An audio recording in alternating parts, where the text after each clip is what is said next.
Biden says the United States has never been closer to nuclear war with North Korea. This comes amid new dialogue between North and South Korea. Let's go to CNN's Brian Todd. So, Brian, who's the big winner in this propaganda war that's going on right now? Well, Wolf, we're hearing real concern in Washington tonight that Kim Jong-Un is the leader in this standoff who has got the optics working in his favor tonight. He has extended an olive branch to South Korea, offering talks over sending North Korean athletes to the Winter Olympics. And now he's at least temporarily rid of a giant military maneuver by his enemies, which he has always seen as a threat. This is all drawing warnings over just how far the dictator can push the envelope with the U.S. and its allies. Tens of thousands of North Koreans paid tribute to their young dictator Kim Jong-Un today, rallying in Pyongyang in a square named after Kim's grandfather. Speakers praised him for building his nuclear arsenal and beating back his enemies' challenges. But tonight, some analysts say Kim may have beaten back an even bigger challenge without launching a missile, after President Trump and South Korean President Moon Jae-in agreed in a phone call not to hold joint U.S.-South Korean military exercises during next month's Winter Olympics in Pyeongchang, South Korea, a military show of force that angers the North Korean leader. The South Koreans say they were concerned that Kim Jong-un would launch some kind of provocation during the games.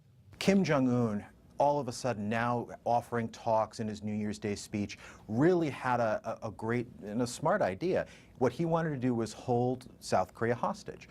What he was trying to do is to offer these talks essentially as a way as to get a bribe more than anything else. In a morning tweet, Trump took credit for the new dialogue between North and South Korea, saying it was his tough stance that made it happen. But experts say it may be just the opposite, that with the South Koreans receptive to Kim's offer for talks, and now with military drills being put off, the tyrant in Pyongyang is gaining the upper hand. Kim Jong-un wanted to see the South Koreans bend. The South Koreans are bending.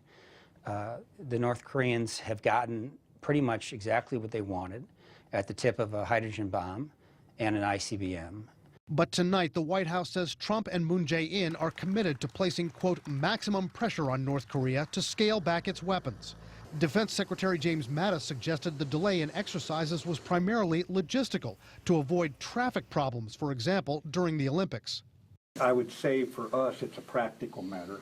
We would call it deconflicting. But analysts point out Kim Jong-un gave up nothing and is getting exactly what he wants, especially because he has always hated the joint U.S.-South Korean exercises, repeatedly telling his people it's practice for an invasion of North Korea. In recent years, they've also taken on a sense of preemptive attack, decapitation of the North Korean leadership, and U.S. and South Korean officials have mentioned that. They also have included scenarios of seizing North Korean nuclear weapons if there's a crisis. Is Kim Jong-un having his cake and eating it too? There are concerns tonight that he could launch another missile soon, and U.S. officials tell CNN that while they believe recent sanctions are impacting Kim's regime with fuel shortages, they're not sure that that's his motivation for reaching out to South Korea, and they say there is no indication at the moment that the sanctions are affecting his missile and nuclear programs. Wolf?